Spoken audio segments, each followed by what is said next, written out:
At the very heart of the human psyche lies a figure that is rarely spoken of openly. She is not merely a woman. She is a symbol, an archetype, an ancient voice from the unconscious. Her name is Anima. Carl Gustav Jung believed that every man carries within him a feminine image, one that begins forming in early childhood, absorbing traits from the mother, cultural ideas, personal impressions, fantasies, fears, and desires. But over time, this inner image can grow so powerful that it surpasses logic, common sense, and even the man's own will. A man meets a woman and says to himself, "She's the one," but in reality, he's not falling in love with her. He's falling in love with a projection. He is the one who attributes to her the traits of his inner goddess, his anima. He doesn't see a person, he sees a symbol. And this is where the danger lies. Because the moment reality begins to deviate from the inner image, he feels pain, anger, disappointment. He feels betrayed, even though no betrayal occurred. He feels deceived, though no one lied. It's all a game within the unconscious. A writer already in his mature years once admitted that every woman he had ever been with initially felt like a revelation, almost sacred. When he held her hand, he felt as if he touched eternity. But within months, everything would fall apart. He began to see her as just another ordinary human being, and therefore imperfect. That's when the terrible cycle began. He would blame her. He would feel like he had lost the magic, when in fact he had only lost the illusion. He repeated this over and over, changing women, cities, continents. But the magic never returned. Because he wasn't searching for a woman. He was chasing his anima. And he didn't know it. Jung warned that if a man does not become conscious of his anima, she will govern him from within. She will lead him to women who activate her wildest and most destructive forms. It might be a woman with a magnetic presence, a mysterious gaze, an unpredictable temperament. She might not do anything wrong, and yet the man beside her begins to lose his mind. He becomes jealous, paranoid, obsessed. He's willing to destroy everything just to maintain contact with her, because through her, he feels he's touching his soul. But there's another scenario. A woman may intuitively sense that she's become a symbol to someone, a myth, not a living human. And if she, immaturely or unconsciously, begins to play with that image, she too can become a shadow. A woman not interested in real connection, but in the power she holds over a man's imagination. Then the madness begins. The man becomes dependent. He becomes a servant. He waits for her call like it's a message from the heavens. He reads between every line. He treats every touch, every pause in conversation as a sacred ritual. And at some point, he stops being a man. He becomes a boy waiting for the blessing of a high priestess. And that priestess may not even realize she was placed on a pedestal. Or worse, she might enjoy it. She will use it. She will feed his dependence, give him crumbs and take them away, appear and vanish, destroy and comfort. This is not a relationship, it's an alchemy of pain. Deep in the soul of such a woman may dwell the archetype of Lilith, an ancient force associated with independence, sexuality, magnetism, and chaos. The Bible barely mentions her, but in older texts, she was Adam's first wife. She refused to submit and left for the desert. There, she became a demon, the embodiment of dangerous female power, one that won't be ruled, one that wants to be a goddess, not a mother. Jung believed that when a man encounters such power, he often cannot tell whether it's a real person or a resurrected archetype. He feels like he's found something sacred, that through her he touches his own depth. But often what lies beneath is destruction. Not because the woman is bad, but because his internal image was distorted. He searched for light, and he found chaos. A man enslaved by his anima may begin to avoid other women. They seem dull to him, predictable, ordinary. He seeks a spark. Madness. Explosion. He tells himself, This This is life, but he's living in a trance. Even when he suffers, he holds on to it, because pain is the only thing that still connects him to her. There are stories of men who left jobs, families, even countries, just to be near a woman who had captured their soul.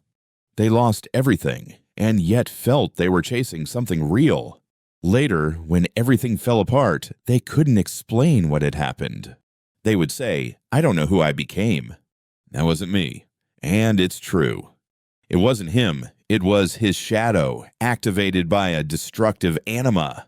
Jung said the path to healing begins with awareness. A man must learn to recognize when he is not falling in love with a woman, but with an archetype. When he is projecting, not connecting. When he seeks to be saved, not to love. And this is a hard path. It requires courage, because it means letting go of illusion. And illusion is often sweeter than truth. It begins with inner work. With the admission, I created this image. I gave her everything I lack. I made her a goddess so I wouldn't have to look at my own emptiness. It's painful. It feels like betrayal. But it's the only way to reclaim yourself. Anima can be an ally. She can be a muse. She can inspire, deepen, open new dimensions. But only when a man knows who he is. When he no longer looks for salvation in a woman. When he stops making her a mirror of his own incompleteness. If that does not happen, the anima becomes a demon. And love turns into a game without rules, where the price is your soul. This is the shocking truth Jung revealed about some women. Not because they are dangerous in themselves, but because they can become vessels for a man's projections. And if that projection is shadow, pain, and immaturity, they become unconscious destroyers. No one is to blame. But someone has to wake up first. There is a reason why countless myths, ancient legends, and religious stories revolve around a single powerful image, the Great Mother. She is the life-giver, the nurturer, the protector, but also the devourer, the smotherer, the destroyer. Carl Jung believed that this dual image of woman, both sacred and terrifying, lies at the very core of the male psyche. And what makes it so shocking is that this internal figure is not shaped by logic or choice, but by unconscious forces formed during childhood and strengthened through culture, media, and personal experience. The Great Mother is not just an idea. She's an emotional presence, a psychological imprint. To the child, she is the universe. She feeds, warms, protects. Her smile means safety. Her absence means death. And long after the boy becomes a man, this primal association does not disappear. It sinks deeper, taking root in the unconscious, where it waits, shaping his desires, fears, and the kind of woman he longs for or runs from. In its nurturing form, the Great Mother inspires a sense of home. A woman who listens, who comforts, who makes the man feel whole. But when the archetype shifts, when it turns to its devouring side, the man does not find comfort. He finds suffocation. He finds a woman who engulfs, controls, consumes. She becomes everything, and he nothing. Jung warned that this dark mother is not always literal. It is often projected. A man might meet a woman with a strong presence, confident, warm, perhaps even maternal, and without realizing it, he projects the archetype onto her. Suddenly, she is not a partner, but a goddess. And goddesses do not tolerate flaws. The man begins to worship, not love. He obeys. He does not speak honestly. He seeks her approval, not her intimacy. He may feel loved, but only on the condition that he remains small. There are men who say they feel safe with certain women, but what they actually feel is regression. They don't feel empowered. They feel cradled. The relationship becomes a return to childhood, not a mature bond. The woman may never ask for this, but he has placed her into the archetypal position of mother. And the moment she acts as a separate, flawed, independent human being, disappointment sets in. Rage even. He feels betrayed. Not because she lied, but because she didn't live up to the myth. In some cases, the dynamic becomes darker. The woman begins to sense that she holds power. Not the erotic power of attraction, but the deeper psychic power of dependency. She becomes the emotional center of his universe. And instead of breaking the projection, she begins to feed it. She infantilizes him. She becomes the only voice he listens to. His dreams, opinions, and even friendships begin to fade. She becomes everything. And what follows is not love, but psychic death. The man becomes passive, anxious, emasculated. He doubts himself. He waits for her to decide. He stops moving forward. He is no longer in a relationship. He is trapped in an emotional womb. Jung saw this not just in romantic dynamics, but in broader cultural movements. When societies lose their connection to masculine vitality, risk-taking, and responsibility, they often regress into the arms of the devouring mother archetype. Everything becomes about safety, comfort, security. But what is safe can also be smothering. What is comforting can also be paralyzing. There was once a patient of Jung's, a man in his 40s, highly intelligent but utterly paralyzed in life. He had never married, avoided leadership roles, and spent most of his time in retreat from the world. When asked about his mother, he smiled and said she was wonderful, always kind, always giving. But as the analysis deepened, it became clear that her love came at a price: emotional obedience. Anytime he expressed independence, she cried. When he wanted to move away, she grew ill. And so he stayed. He never learned to say no. He never learned to fight, to break free, to face the world. This man did not hate women. He feared them, not because they were dangerous, but because they carried the psychic memory of the mother who loved him too much. The mother who gave, but also demanded that he remain her child. Jung warned, the mother archetype, in its devouring form, is not evil. It is simply unconscious. It is the natural shadow of nurture when love becomes control, when care becomes dependence, when the womb becomes a cage. And many women unknowingly step into this role. They want to love, to support, to care. But they do not realize that the man they're with does not want a partner. He wants a mother. And she, seeing his wounds, becomes exactly that. Not because she is manipulative, but because she is unconscious of her own archetypal power. In these relationships, desire fades quickly. The man may say, I feel cared for, but I don't feel alive. He starts to lose attraction because he is not engaging with the woman as a lover, but as a son. She may sense this and try harder to be loving, more comforting. But that only deepens the problem. The more motherly she becomes, the more he regresses, until neither of them knows what they're really doing anymore. And yet, some women consciously choose this role. It gives them power. If they fear abandonment, if they carry wounds of their own, they may unconsciously seek men who need mothering. Men who are weak, indecisive, adoring. Men who will never leave, because they cannot survive without her. And so, she surrounds herself with dependency and calls it love. But deep inside, both suffer. She becomes resentful. Why do I have to carry him? He becomes ashamed. Why can't I stand on my own? And in the silence between them, the archetype devours both. There is a terrifying myth from ancient Egypt. The goddess Isis, in her mourning for Osiris, gathers his body parts after he is slain by Set. But in some versions of the story, she never stops protecting him. Even in death, she holds him. Even in dismemberment, she nurtures him. The message is clear. The maternal instinct, when absolute, can become eternal. It can refuse to let go, even when letting go is the only path to rebirth. A man who cannot free himself from the devouring mother will never truly live.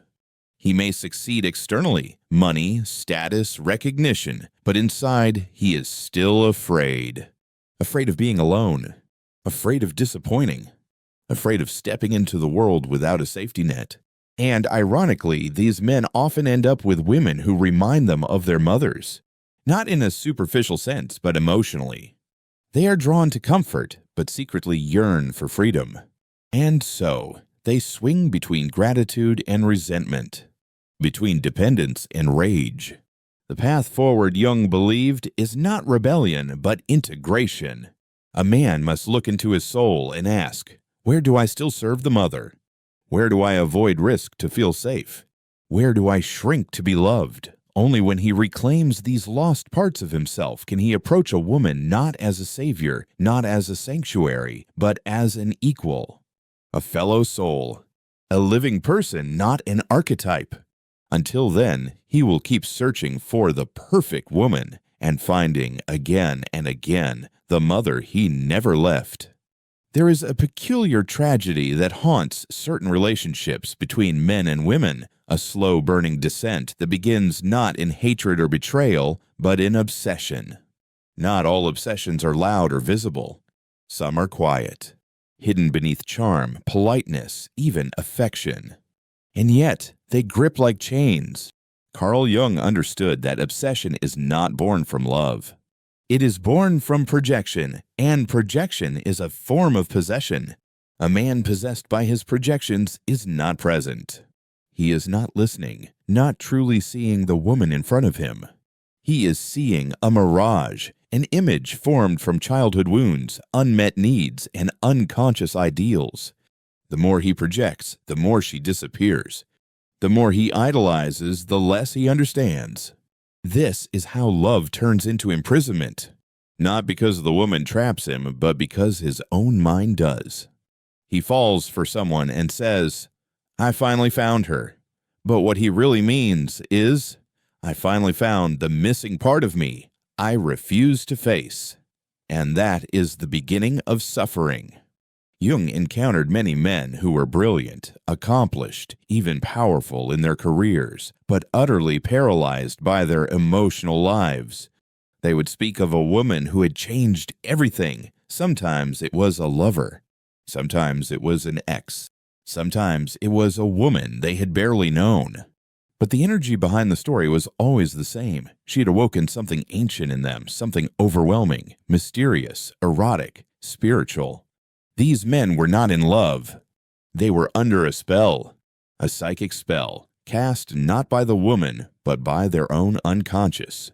The most dangerous form of projection is spiritualization. The man says, she's not like the others. She's divine. I've never felt anything like this. And he believes it. His body shakes when she enters the room. He feels alive, awakened, even reborn. But Jung warned, when we place another person on the altar, we are not worshiping them. We are worshiping an internal figure, the divine feminine, the soul image, the anima. And when she is projected outward, the real woman is erased. She becomes a container, a screen, a mirror. She no longer has the freedom to be human. She is expected to be perfect, mystical, nurturing, sexual, intelligent, emotionally tuned, endlessly fascinating. One misstep, one disappointment, one moment of silence, and the fantasy begins to crack. Some women sense this immediately. They feel the weight of expectation before the first date ends. A pressure they didn't ask for. A strange tension in his gaze, like he's watching something more than just a person. And some women, especially those with wounds of their own, are drawn to this attention. It feels like power, like significance. But slowly, it turns to burden. They are no longer allowed to rest, no longer allowed to be flawed. They sense that their value lies not in their truth, but in how well they fit his dream. Other women, unconsciously attuned to this game, play along. They become the fantasy. They amplify the mystique. They speak in riddles, disappear for days, return with passion. They know how to keep the projection alive. And the man, caught in his own trance, calls it love. But it's not love. It's possession. Jung saw this dynamic again and again, where the man, convinced he had found the one, began to unravel. He lost direction. He became anxious, insecure, emotionally volatile. Every word she said felt like a revelation or a dagger. Every silence became unbearable. And when she left, because she always left, he collapsed. Not because he lost her, but because he lost a piece of himself. In the ruins of that collapse, Jung believed, lies the opportunity for transformation. The man who suffers such heartbreak is standing at the gates of his unconscious. The pain is not merely emotional, it is archetypal. It is the cry of the soul begging to be reclaimed. He must now face what he projected. He must ask, why did I need her to save me? Why did I make her my everything? Why did I believe I was incomplete without her? And beneath those questions lies a deeper one. What have I abandoned in myself? This is the true shock of Jung's insight, that the women who appear most mystical, most alluring, most destined, may not be who they seem at all. They may be mirrors, portals, symbols. Some men, unable to face this, repeat the pattern. They chase woman after woman, hoping to find the original feeling again. But they never do. Because the feeling they crave is not found outside, it is within. The anima is not a woman. She is the soul image, the feminine within the man himself. His intuition, his emotion, his depth, his capacity to connect with mystery. If she remains unconscious, she will demand projection. If she is awakened, she becomes a guide. The man who integrates his anima begins to see women not as fantasies or saviors, but as humans. He no longer seeks completion, but connection. He no longer needs the other to feel whole, because he has reclaimed his inner wholeness. This integration is not easy. It often comes through heartbreak, confusion, shame. But it is necessary, because until the man sees through his own illusions, he will be trapped by them. Jung once said, "The greatest burden a child must bear is the unlived life of the parent." The same is true for the anima. The unlived emotional life of the man becomes projected onto women, and they are asked to carry it. But no one can carry the soul of another. She may dance with him, hold him, reflect him, but she cannot complete him. That is his work. That is his journey. And when he finally sees her, not as goddess, not as savior, but as woman, he will also see himself. There is something chilling in the way love stories sometimes end. Not with a scream, not with a betrayal, but with silence. A strange silence, like a fog descending after a wildfire. And in that silence, a man sits alone, asking himself one question over and over. What happened to me? He cannot explain it. Not to his friends, not to himself. All he knows is that once there was light, then came shadow. Once there was passion, then came obsession. Once there was a woman, or at least someone who felt like salvation, and now only a ghost remains. Not hers, his. Carl Jung understood that relationships are not simply emotional arrangements. They are psychological crucibles, arenas in which the deepest parts of the self are projected, reflected, and ultimately tested. And when it comes to certain women, not all, but the kind that awaken something ancient in the psyche, what is being tested is nothing less than a man's sense of identity, wholeness, and power. There are women, Jung noted, who carry an energy that destabilizes. Not because they intend harm, but because their presence activates a part of the unconscious so volatile that it tears through the thin fabric of the ego. These women are often enchanting, mysterious, strangely intense, and men, especially those who have not done inner work, fall into them like a spell. They call it chemistry. They call it fate. But it is neither. It is collision. The collision of the man's repressed emotional self, his inner feminine, with an outer form that seems to embody it perfectly. In her, he sees freedom, sensuality, wisdom, danger, healing. She becomes the key to his unlived life. But she is not the key. She is the door. The key is buried inside him. And this is where the darkness begins. Because rather than turning inward, he turns toward her. He clings. He demands. He sacrifices. He chases. Not for love, but for relief. Relief from the ache of his own fragmentation. But she cannot provide it. No one can. Not sustainably. And so the relationship becomes volatile. What once felt like poetry becomes pathology. The conversations grow heavier. The need intensifies. The highs are higher, the lows lower. There are moments of magic. Yes, moments when time stops, when everything aligns. But those moments are followed by collapse. Every embrace leads to emptiness. Every connection to confusion. And still he stays. Because leaving would mean accepting that she was never what he thought. That she was a symbol, not a savior. That what he saw in her was himself, or rather the part of himself he had abandoned long ago. Jung wrote of a concept called inflation, the state in which a person becomes possessed by an archetype. And in this state, they lose their grounding. They lose the boundaries between the self and the symbol. The man becomes inflated with the idea of her. She is no longer a person. She is myth, destiny, prophecy. And then comes the rupture. Sometimes she leaves.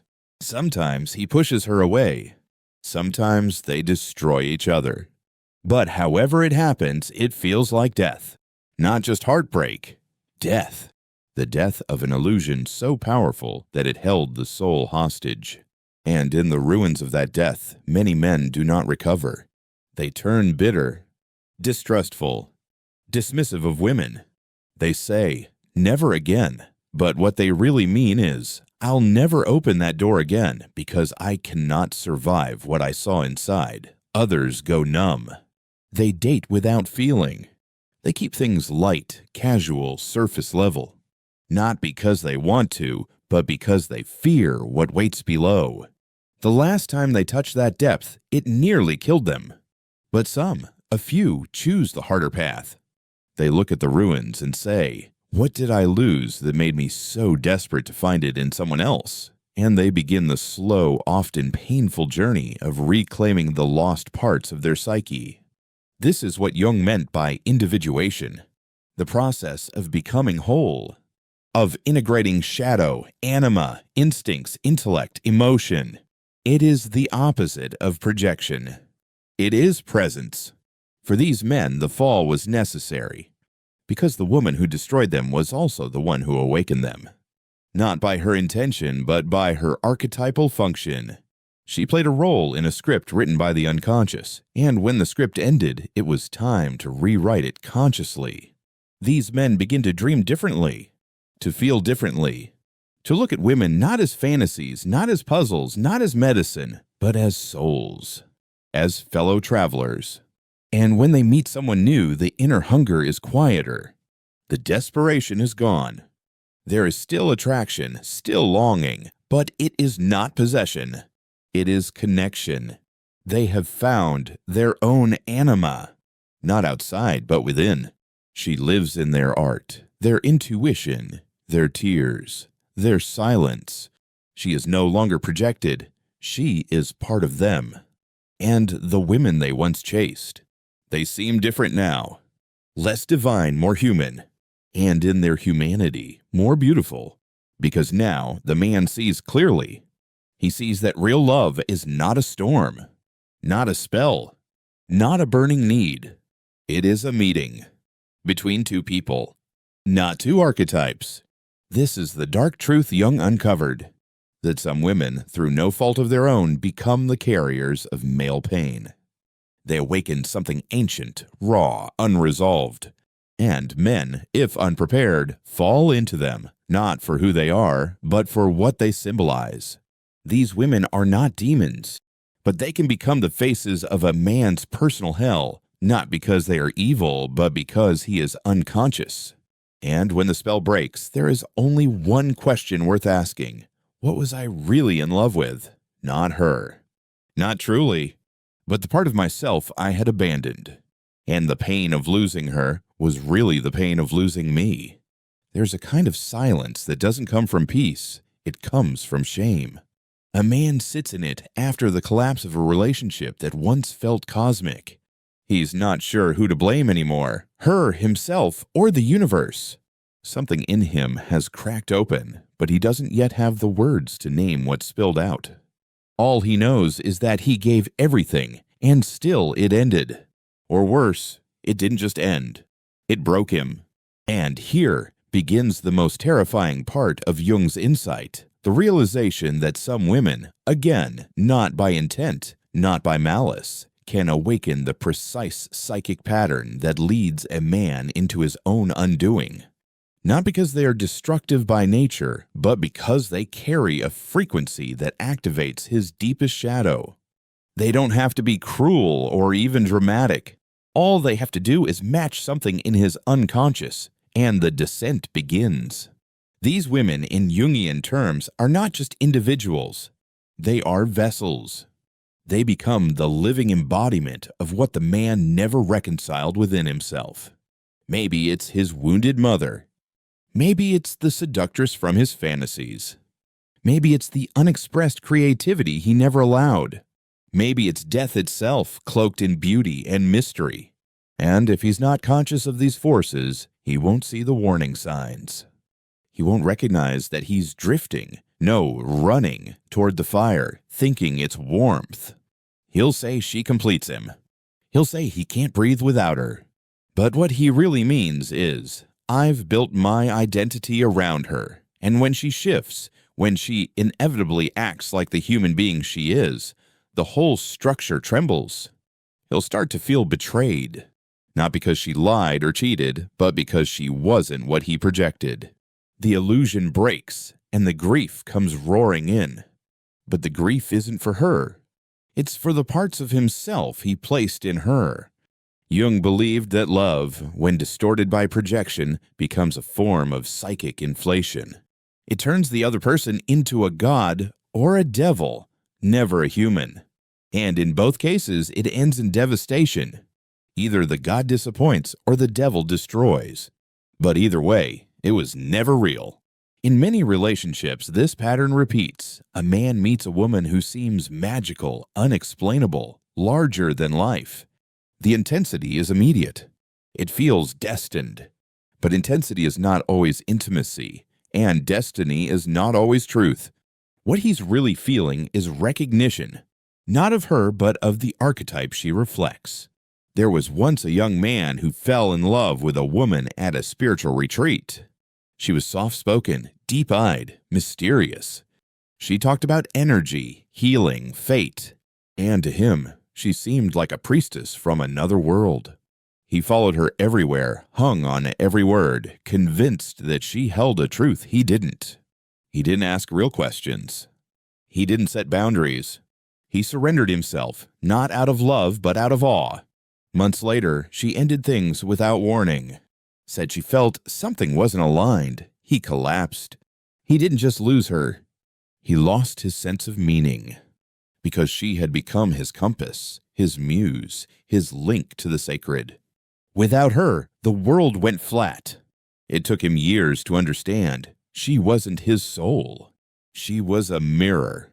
And he had filled her with everything he'd abandoned in himself. Mystery, power, femininity, intuition. This is the danger of the unconscious anima. When unintegrated, she doesn't guide. She seduces. She tempts the man not toward wholeness, but toward fantasy. And the fantasy is never sustainable. It demands too much. No one can be perfect forever. No one can carry your soul for you. Some women unknowingly absorb these projections and begin to suffer under them. They feel unseen, even as they are adored.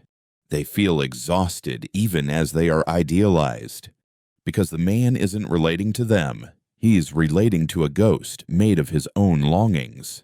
Jung said that one of the most healing acts a man can perform is to withdraw the projection, to call back his soul from the face of another, to say, that wasn't you, that was me, and now I will find that part of me again, not through you, but within myself.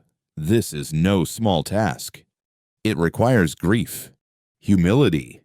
It requires the man to sit in the ashes of the relationship and not look away, to stop blaming, to stop chasing, to stop rescuing, to feel the full pain of loss and realize that the thing he lost was never hers to give. He must re-encounter the feminine inside him, the part that knows how to feel, how to intuit, how to create, how to descend into mystery. And when he finds her, not as an external woman, but as a living psychic reality, he begins to heal. And the next time he meets a woman who stirs him, who excites or unnerves him, he won't collapse into projection. He won't hand her his soul and say, "Please keep this safe." He'll hold it himself. And from that place of sovereignty, he may finally love, not with desperation, not with fantasy, but with presence. There's a deeper beauty in this kind of love. It is quieter, less cinematic. It doesn't feel like being struck by lightning. It feels like opening a door and stepping into something real. No magic tricks. No worship. Just two humans with open eyes and open hearts. But to get there, a man must first walk through the fire of his own illusions. And the woman who burned him? She will never be forgotten. Not because she was the one, but because she was the mirror. And mirrors, when they crack, don't just show us our faces. They show us what we've refused to see. This is why some women haunt men for years. Not because they were extraordinary, but because the man never fully reclaimed the piece of himself he placed in her. He thinks he's still in love, but he's not. He's still looking for the part of his soul that walked away with her silhouette. Until he finds it, truly finds it, every woman after her will carry her shadow. There comes a moment, often quiet, often in the aftermath of some heartbreak, when a man begins to see the pattern. Not just the pain, not just the names and faces of past lovers, but the structure beneath it all. The repetition, the pull toward the same kind of woman, the same outcome, the same collapse. And in that moment, if he's honest with himself, he realizes something terrifying and liberating at once. It was never about them. It was always about him. Carl Jung called this confrontation the beginning of shadow work, the point at which a man stops blaming the outside world for his inner chaos and begins to take full responsibility for his psychic life.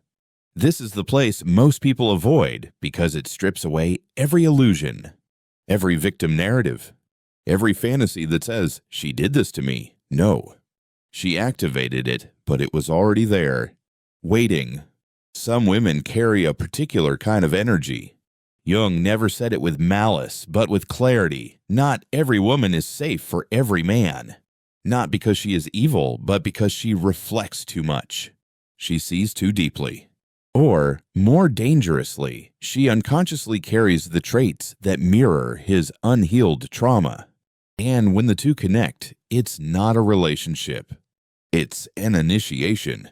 The feminine has always been a gateway to the unconscious. Across myths and spiritual traditions, the feminine archetype, whether as lover, muse, witch, or goddess, is the one who leads the hero into the depths. But not all men are ready for the descent. Not all men survive it intact. When a man who is disconnected from his own depth meets a woman who embodies it, he can mistake her for salvation. He believes she will complete him. She will soften him. She will show him who he really is. But he's not seeking her. He's seeking access to his own lost soul, and she just happens to be standing there when the door opens. This is why obsession takes root so easily. He doesn't miss her. He misses who he thought he was around her. He doesn't mourn the relationship. He mourns the brief return of a feeling he hasn't been able to generate within himself. That feeling of aliveness, of depth, of meaning, of magic. And when she leaves, or when the fantasy dies, he feels abandoned not just by her, but by life itself. The color drains from the world. Music stops making sense. Food has no taste. He walks through his days like a ghost because the part of him that was beginning to wake up has gone back to sleep. Jung would say, it's not gone. It's gone inside. The feminine within, the anima, does not disappear. She retreats. She withdraws her projection from the outer world and waits silently for the man to follow her inward, to reclaim her, to meet her on his own terms in the inner landscape of dreams, images, art, tears, vulnerability, surrender. But most men don't go there. They return to what they know, to numbness, to control, to porn, alcohol, distraction, work, to safety.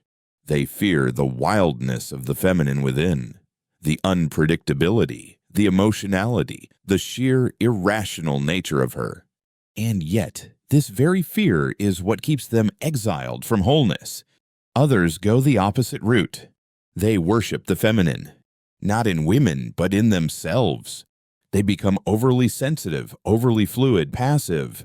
They lose the masculine edge, the capacity to act, to assert, to hold structure. They drown in the waters they were meant to navigate. And once again, balance is lost. The work Jung spoke of is the middle path, not repression, not worship, but integration, to allow the feminine to live within the masculine without taking over, to feel without collapsing, to open without losing center, to relate without projecting. In this space, certain women no longer appear as goddesses or demons. They appear as mirrors, companions, individuals.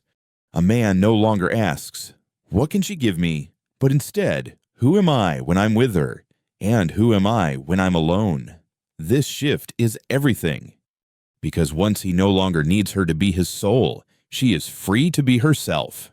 And once he no longer needs to be completed, he is free to love. Not addictively, not tragically, but fiercely and fully. There's a kind of woman who haunts the dreams of men. Not because she is perfect, but because she touched something ancient in him. She reminded him briefly of what he had forgotten: wonder, desire, tenderness, madness. But she was never meant to stay. She was the messenger. Her purpose was not to be his forever. Her purpose was to awaken what was dormant. And when he no longer clings, when he no longer blames or worships, he may even thank her. Not with a letter, not with a phone call, but silently, deeply in his soul. Because she played her part. She showed him where he was split, where he had given himself away, where the wound was still open.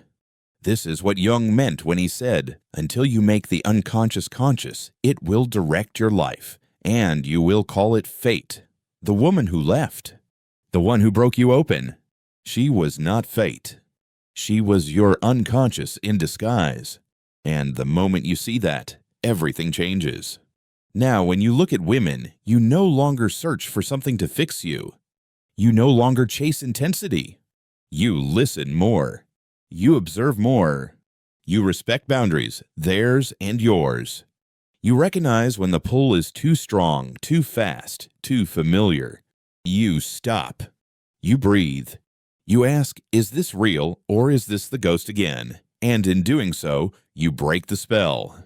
Not just with her, but with every woman you've ever projected onto.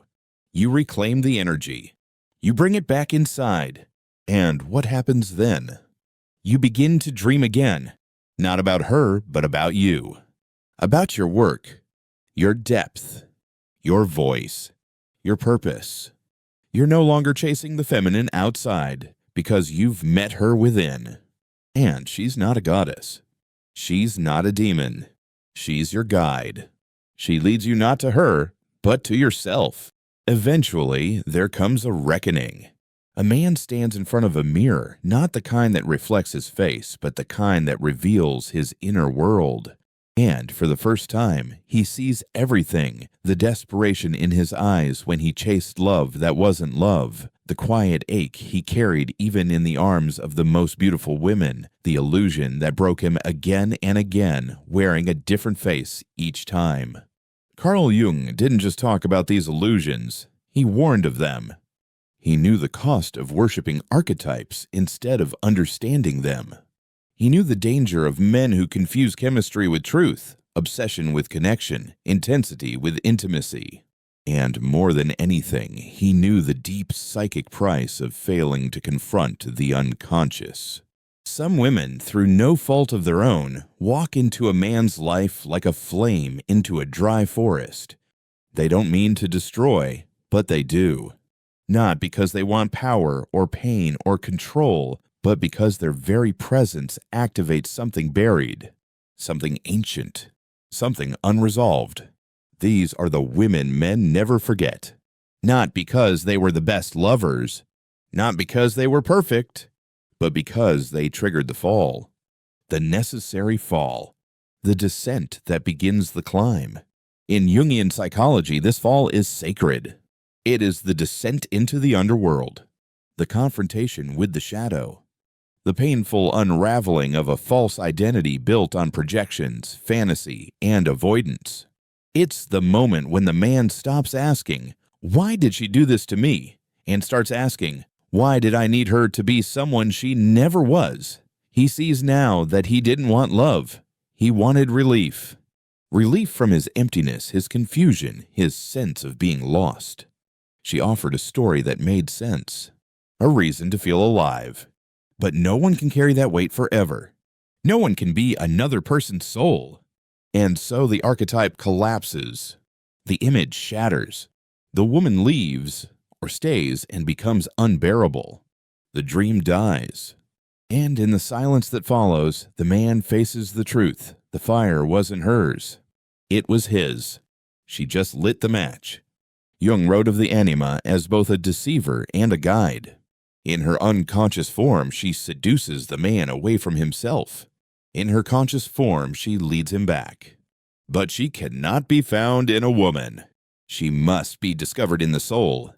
This is the final truth, the one that most men resist until life leaves them no choice. The woman he's been chasing his whole life is not out there. She never was.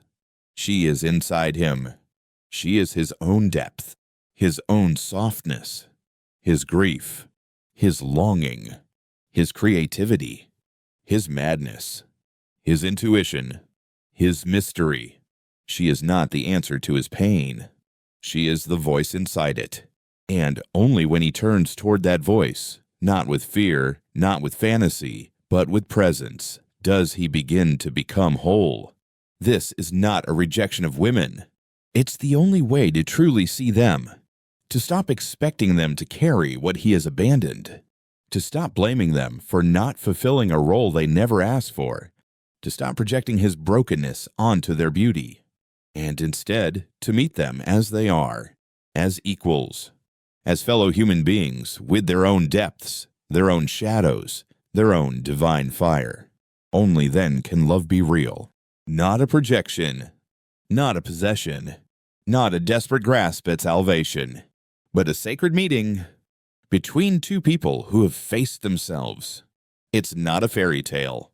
It's not a drama. It doesn't always come with fireworks. But it's honest, and honesty is what makes it holy. There is nothing more shocking, more darkly powerful than realizing that the woman you thought would complete you was never meant to. Her job was not to save you. It was to break the mirror you had built around your wounds, to show you what still needed healing, to awaken the part of you that had been sleeping since boyhood. That part is awake now. You are awake now.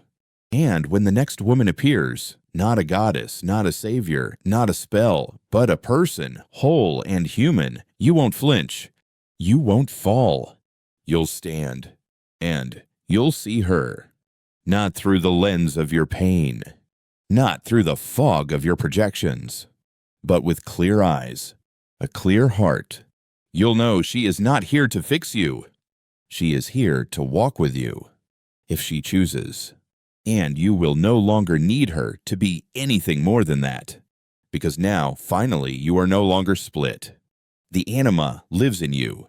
The shadow has been faced. The illusions have been burned. And what remains? A man, whole.